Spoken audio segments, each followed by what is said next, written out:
facets of time, past, our present, and the future we hope to expect. Ms. Gruwell used the past, way back in the past. She used Holocaust education to connect with her students. And so we started to read books by little girls that matured during war-torn areas, like Anne Frank, who wrote a diary when she was a little girl during World War II. And she ended up going to a concentration camp and dying in that concentration camp. And her father found her diary entries and published this book for the world. And I believe it's one of the second most popular book outside of the Bible that is around the world. And so to see this little girl so brave to write her thoughts and hopes and dreams and feelings about the world that she saw during that time, it made the freedom writers be brave as well to write our stories down. But before we could write our stories down, we kind of had to get to know each other. And Ms. Gruwell used a game called the Line Game. Raise your hand if you've seen the Freedom Writers movie. So if you're familiar with the Line Game, you know, I walked into school one day, into my English class, and instead of all the desks being facing the front of the chalkboard like every schoolroom was, all the desks was pushed to the side of each wall, and there was only blank space and just one red strip of line in the middle.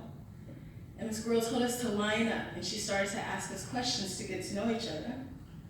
And at first the questions started off fun and silly, and then they got more serious and more serious, to the point where we had to look at ourselves internally and see if we were going to be brave enough to step onto that line, to say, that was me. I know that story because I lived it. So I want to play a little game with you. We're not going to play the line game and push all the tables against the wall, but I want you to stand up if the question applies to you. Stand up if you love winter in California. All but Oleg, right?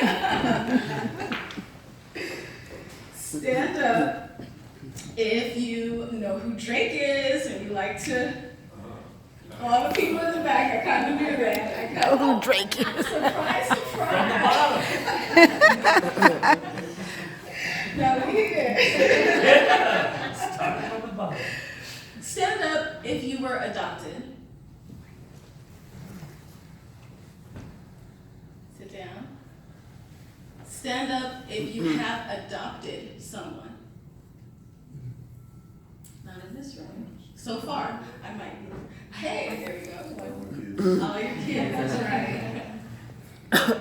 Stand up if you've ever had someone make you feel less than.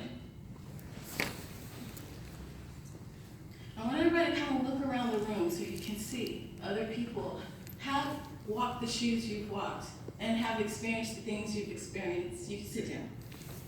This is where we work out lunch, guys. We're doing our squats.